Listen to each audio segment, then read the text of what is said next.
తులారాశి. ఈ తులారాశి వారికి ఆదాయం 11, వ్యయం 5, రాజపూజ్యం 5, అవమానం 2.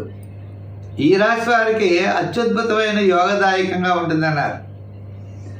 మరి అష్టమంలో ఉన్న గురుడు నవమ స్థాన సంచారం, శని పంచమంలోంచి షష్ఠ స్థాన సంచారం. ఈ రెండు కూడా యోగాన్ని ఇచ్చేటువంటి అవకాశాలు ఉన్నాయి. మధ్యలో చిన్నటువంటి ఆటంకాలు వచ్చి కొద్దిగా స్వల్పమైన ఇబ్బందులు వచ్చినా రాహు కేతువులు కూడా పెద్దగా యోగించారు. ఎందుకంటే పంచమ స్థానం, పంచమంలో కూడా రాహు ఉండడం అవకాశాలు ఉన్నాయి. ఏదైనా మిశ్రమైనటువంటి ఫలితాలు రాహు కేతుల వల్ల కలుగుతున్నాయి. కలిగినప్పటికీ గురు ప్రభావం వల్ల, శని ప్రభావం వల్ల కుటుంబ ఆర్థిక సంతానపరమైన వ్యవహారాలు, డెవలప్మెంట్స్ అత్యద్భుతంగా ఉంటాయి.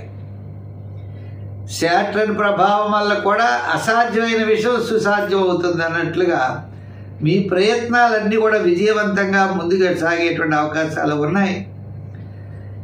మనం అనుకున్నాం గురుడు యొక్క ప్రభావం వల్ల విద్యార్థులు కూడా మంచి అభివృద్ధి, వివాహాది ప్రయత్నాల్లో అనుకూలత, గృహ నిర్మాణాది ప్రయత్నాలు యోగించడం, మరి భాగ్యస్థానంలో కానీ చాలా కాలానికి కానీ భాగ్యంలో గురుడు రావడం, అటువంటి గురుడి యొక్క ప్రభావం అత్యద్భుతమైనటువంటి ఫలితాలు మనకి ఇచ్చేటువంటి అవకాశం ఉన్నది.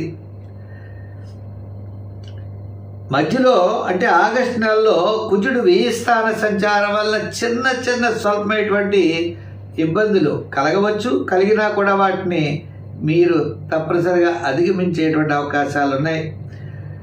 మీరు చేపట్టినటువంటి పనులు ఏవైతే ఉన్నాయో అవి సకాలంలో సక్రమంగా మీరు పూర్తి చేయగలరు. ఈ విశ్వావసునామ సంవత్సరం మీకు ఎంతో ఆనందదాయకంగా ఉంటుంది. ఉద్యోగాభివృద్ధి, విద్యాభివృద్ధి, కార్యసిద్ధి, మనోవాంఛ తప్పనిసరిగా నెరవేరుతుందట.